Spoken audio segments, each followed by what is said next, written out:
of me, darling, while we're many miles apart.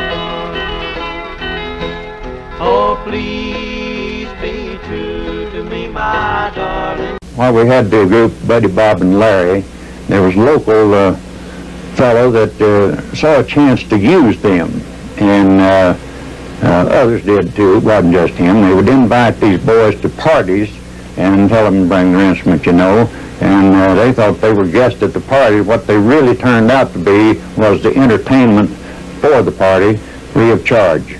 So I talked to them and decided that for their protection, we'd draw up a managerial contract, and that's what we did.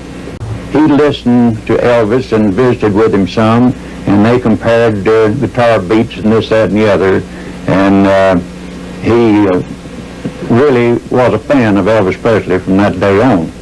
However, I might add this, that a lot of people get the idea that Buddy Holly copied, you know, more or less Elvis's style. But I would like to deny that, because Buddy had a tremendous ability of expressing himself in his own way. Buddy truly had his own style of music. How did you get involved with Buddy Holly? We had what we call a Sunday afternoon party, live talent. Yeah. And Dave and I would do the show in the afternoon together. We had the studio in there for them to perform in. And the different ones would come out. Waylon Jennings had been out there. How did you ever get the, well, it says on the card, bus manager. It doesn't really mean a lot in England.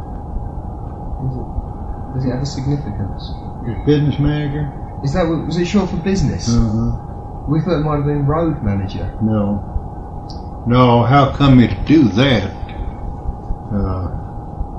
There was a fellow there in Lubbock that were using the kids, invite them to parties, and be sure and bring instruments, you know. And you can play for a couple of hours. Yeah, get free entertainment for his friends and everything.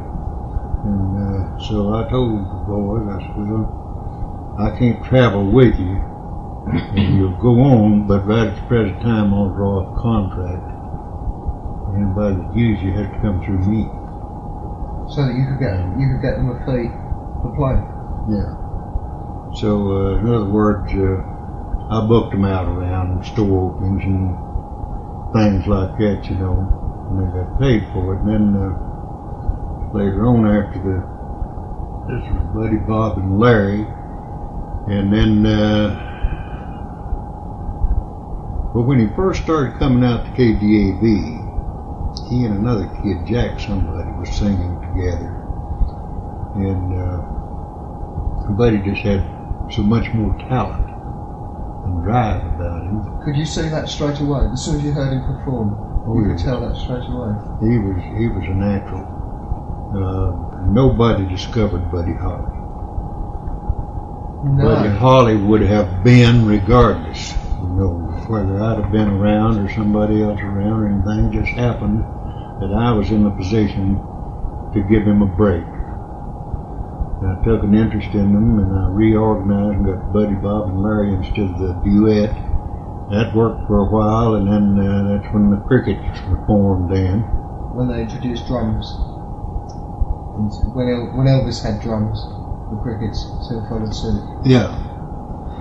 There's a card that Mrs. Holly has which says the Rhythm Playboys. Rhythm Playboys? Yeah, and I think it's Buddy, Bob, and Don. Now that would presumably be Don Guess? Don Guess was with them, but I didn't... She has a card, but there's nothing that's attached to it. Maybe then before the West. I don't know, this card here is... it's the one that's on the face of the album. This is the original card. This came up with Buddy, Bob, and Larry. When I first Yeah. contract on it. Have you had this one since 1954, 55?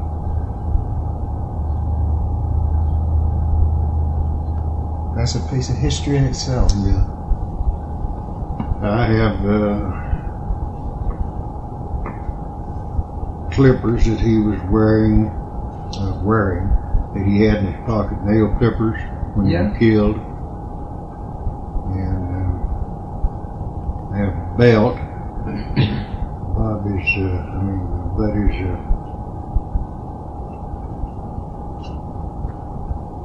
outside of his music, he thoroughly enjoyed leather work. Oh yeah, I've seen his guitar cover. He made a belt for me. It's a beautiful thing, but it got the measurement wrong. I've never been able to wear it at all. And I still have it, it's brand new. Unused. It's got his little mark on it, his little trademark that he went by. Have you ever seen it? No. Let me get that belt for you. On everything he made, he had that on it. That is something.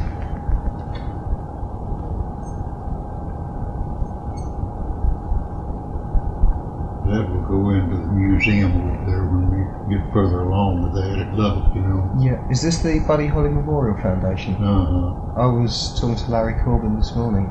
Yeah, they're needing things like that, you know, and I'll... Could I take a photograph of that? Oh, yeah. That is something that I don't think's ever been shown in England. No.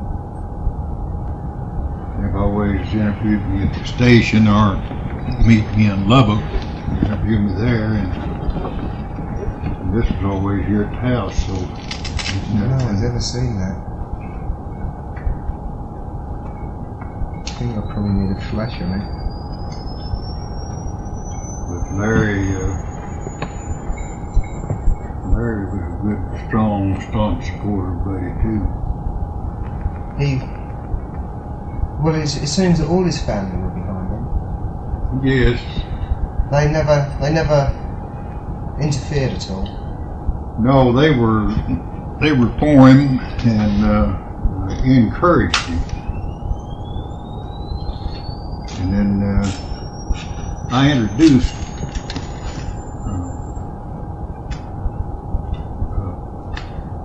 Waylon Jennings and I were working at the same station. Yeah. Which Larry Corbin later on owned. At that time, he was working for me. I'm the first man he ever worked for in radio. I hired him as a salesman. His two brothers and his dad owned the station. Yeah. And so I introduced Buddy to Waylon. After Buddy got married and came back, and I introduced him to Waylon, asked him to encourage him, you know. And so he took me on tour with him. That's when my first tour that Waylon went with him when Buddy got killed. Did you always expected Buddy Holly was going to be a star? You weren't at all surprised? Oh no. When that No, played the paper hit? I knew he was going to have his ups and downs. In fact, the matter is, after they got the first record out, he came back and he called me out, and I had gone to Amarillo. Mm. And he called me from Lubbock and he said, "Hi," I said, "we're starving to death." I said, "Well, come on over and I'll put you to work in the Clover Club on Friday nights for teenage dance." So we closed the bar down as far as beer sales were concerned, and Buddy drew a real good crowd, built it up tremendously, and a lot of other kids like Earl Sinks changed his name later on. Was that the Earl Sinks who performed with the Crickets? Yeah. He was killed himself. Is that right? I think so. Well, I hadn't heard that. But he I think he was killed in a came plane and crash asked in me if he Texas. could sing with Buddy there at the Clover Club, and I said, "Well, I'm sure Buddy won't mind." And Buddy gave everybody a break that wanted to. Even though he wasn't a star himself at the time. I don't know. But he was on his way up. There's some people that are destined, I think, to become stars, and there's just nothing that's going to stop them. And Buddy Holly was one of those. I consider Waylon Jennings one too. regardless of what happened, eventually he was going to break through and be a star. Who was it who first discovered Waylon? Was it Buddy who first decided that Waylon could be somebody? One of the Corbin boys helped him, work with him. I met him possibly before they did. He came to a talent show that I had on Saturday. He was about 11 years old, and he won first place, and I gave him a little tabletop radio, and the last time I talked to him, he still had that thing. But Sky Corbin really worked with him a lot, and hired him, brought him to the station. Then Waylon and I came doing shows together, remotes, commercial remotes from stores and things like that. Yeah. So you were doing for KDAV and he was for KLLL? No, we were both KLLL then. Oh, you'd already moved by that time? Yes. And in fact, I'd got out of radio for life and sold my interest in radio. I never was going back to radio again. Stayed out a year and a half. And went back to work for my ex-partner, K-Day. Worked a year. And dropped out for a month, went in the insurance business. A month later, I was working for KLLL. And went in as a commercial manager. Do you know what KLLL, the letters actually stood for? Pardon? What KLLL stood for? K. Dave was from Dave Stone, wasn't it? Yeah, that's Dave.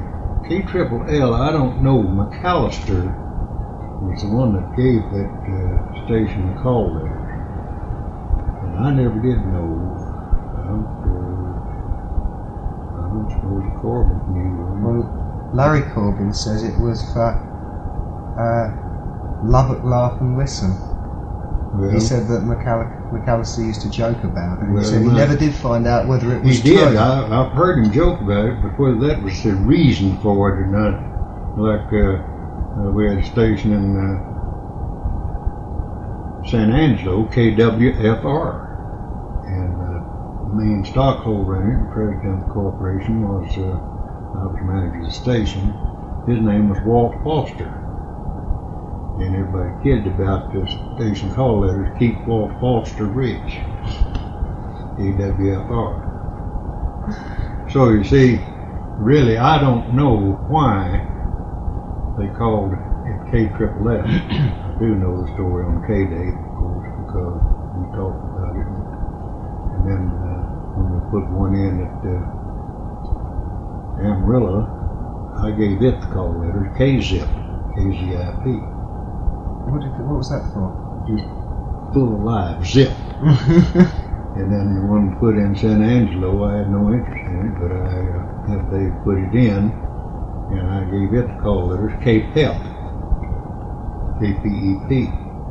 And that was for? Lots of pep, lots of life. So is the K of any significance to the area? it's hard to say why people use their own name in call letters a lot of time, like Dave did. Yeah. And I guess if I'd put in my own station, I'd probably call it KWJD or something like that, you know. But after my boy, KJOE, something, you know, along that line. But the station had out here, or so, K ran, and I left it that way, and these people are leaving it that way, Cochran County. And as a general rule, it had a tie-in with the vicinity. Do you still work on the station? No, just on special occasions. I'll do some special selling for them, and then when they have a cake-a-thon or anything, we raise funds for the March of Dimes and for the Cancer Association. Having a remote from a restaurant down here, and I auction off cakes. It's the highest bidder and this, that, and the other, and I've been doing it for a long time. So when that time of the year comes along, well, they just turn it over to me and drop out. And done the last two more or less by myself. They're willing to help any way they can, but they're not familiar with it. Have you had much dealings with Norman Petty at all? What? Have you had much dealing with Norman Petty at all? Norman Petty, I met him years and years before Buddy Holly came along. He had a singing trio at that time. I didn't have too many dealings with him, but I knew too much about him. He got, to tell you the truth, he got greedy. And he was using Buddy. And I've had members of the, ex-members of the Crickets and Buddy himself tell us they wish to goodness we'd listen to you. You told him at the time? I had to go there because Norman would put his name on a song and he had nothing to do with it. Yeah, this has been brought out in books. And he would also...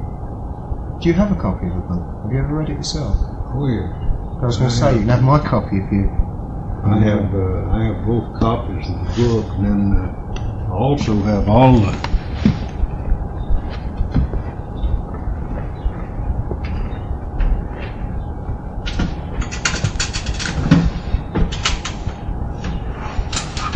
complete works of Buddy Holly. Oh, was that sent to you from England? Was that from John Beecher? Yeah, John Beecher. He told me to send you his best regards. Well, thank you. Tell him I'm really proud of this. I've been hospitalized a lot since they were here, and I haven't stayed in touch or anything. But I appreciate John sending it. When I said I was coming out to Lubbock, he said to me, "Are you going to see High Pockets at all?" Because I said last year when I came back, I said one day, I said I'll be going back there, and he jokes around. He said, "Will you go and see High Pockets while you're there?" Yeah. So I said, "Okay, I will." He's a real fine fella. He's put in a lot of time and a lot of work into what he's done. Yes, he puts a lot of work into it. A lot of people tell you, that, well, I'll send you a copy of it when we get it all done. You don't expect it. Here it comes, just like he said. I was rather disappointed in that movie because, in fact, I never did go see it. My son told me that it was a good show. Very commercial. But he said you couldn't tell who was who. He said, "Well, Daddy, I didn't even know who you were." Were you in it? No, whoever acted my part, you see. Yeah. But I can't even remember that part. that's what he said. He said, "Well, it was nothing." And said he spent more time on a lot of other things than it did on the very thing that helped him get started. And my partner and I, David, almost had knockdown drag out, when Marty Robbins was coming into play, and I knew there was a scout in the audience. It would be. And I told Dave I wanted to put Buddy on the show that night. No, he kicked it. But I got him on. And that's what got him his first break. That's how come and get your first record. And that was when he went to Nashville, was it? But we had, Dave and I, that's the only time really that we ever had any trouble. And I didn't know then and don't know now why he objected to having Buddy Holly on. Buddy Holly was a nobody, I suppose, at the time. He just, Marty Robbins was at his peak then and all of that, and he was afraid he might take something from Marty, but Marty wasn't that kind of guy. He didn't care. Probably very much like Buddy himself, who was willing to always let somebody else share the limelight. Marty Robbins was one of the greatest guys in the business. Many a time, he didn't drink or smoke, but many a time after the dance job was over or a show was over that we'd had him booked for, he'd sit there till daylight and entertain. Just a few friends and people around and have as much fun out of it as anybody.